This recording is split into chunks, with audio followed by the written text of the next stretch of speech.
વલસાડ કપરાડાના અંતરિયાળ ગામોમાં હજુ વિકાસ નથી થયો। અંતરિયાળ ગામો વિકાસથી વંચિત જોવા મળી રહ્યા છે। બારપુડા ખાતે સ્મશાન ભૂમિના અભાવના કારણે લોકોને હાલાકી ભોગવવાનો વારો આવ્યો છે। સ્મશાન ભૂમિ ન હોવાથી વરસાદ વચ્ચે અંતિમ વિધિ કરવાનો વારો આવ્યો છે। ગ્રામજનોએ તાડપત્રી બાંધી અને અંતિમ વિધિ કરી હતી। વારંવાર રજૂઆત કરવા છતાં સ્મશાનની વ્યવસ્થા ફાળવવામાં નથી આવી રહી।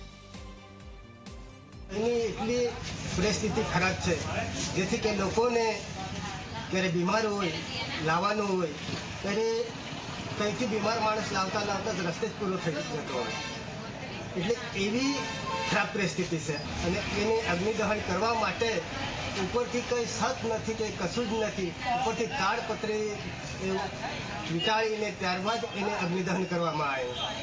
આજ સુધી સ્મશાન ભૂમિ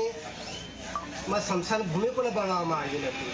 બારપુરા ગામ એટલું મોટું ગામ છે કે 5 જેટલી સ્મશાન ભૂમિઓ છે, તો 5 જેટલી સ્મશાન ભૂમિ છે તો એક પણ સ્મશાન ભૂમિને ઉપર સત જેવી કંઈ બનાવવામાં આવ્યું નથી કે સ્મશાન ભૂમિ બનાવવામાં આવ્યું નથી, ત્યાં રસ્તાઓ નથી। વધુ વિગતો સાથે જોડાઈ ચૂક્યા છે સંવાદદાતા ઉમેશજી। ઉમેશ, વલસાડના કપરાડાના અંતરિયાળ ગામોમાં વિકાસના અભાવે વરસાદ વચ્ચે અંતિમ વિધિ કરવાનો વારો આવ્યો, શું જાણકારી?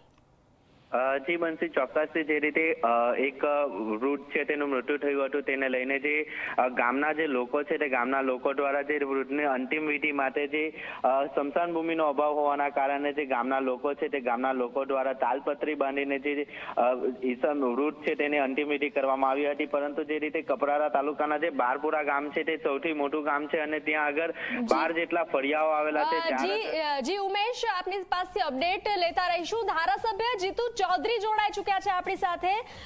જી 24 કલાકમાં આપનું સ્વાગત છે। ખૂબ શરમની વાત છે કે વ્યક્તિ જે છે પોતાના જીવનમાં સંઘર્ષ કરે છે, પરંતુ આ તો મૃત્યુ પામ્યા પછી પણ સંઘર્ષ સામે આવ્યો છે, એ પણ વિકાસના અભાવે। શું કહેશો?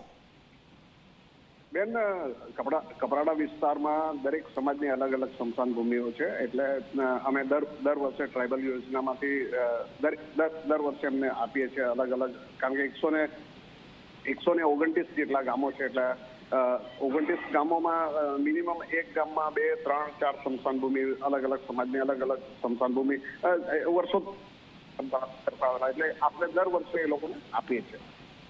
આજે ગામની વાત કરી રહ્યા છે, ત્યાં જમીન તો આપવામાં આવી છે, 3 કે 4 જગ્યા ફાળવવામાં આવી છે, પરંતુ હજુ સુધી શું સમય નથી મળ્યો છતવાળું સ્મશાન બનાવવાનો? બેન, આપણે બારપુડાની અંદર અલગ ફળિયામાં આપણે સ્મશાન ભૂમિ બનાવેલી છે।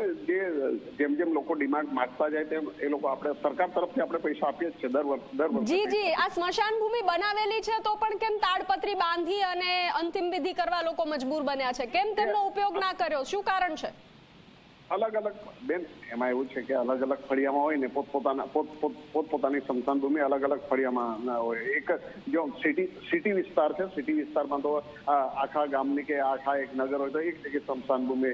ગામડા વિસ્તારમાં પોતપોતાના, કારણ કે સ્કેટર્ડ વિસ્તાર અલગ અલગ, બારપુડા ગામ છે આપણું આપણી મહારાષ્ટ્રના બોર્ડર પર બારપુડા ગામ આવ્યું છે, ત્યાંથી આખા વિસ્તારમાં કોઈ પહાડના નીચે એક ફળિયું હોય, પહાડના ઉપર હોય, બધા અલગ અલગ ફળિયા છે। જી, આપ જોડાયા ઝી 24 કલાક સાથે, આપનો આભાર।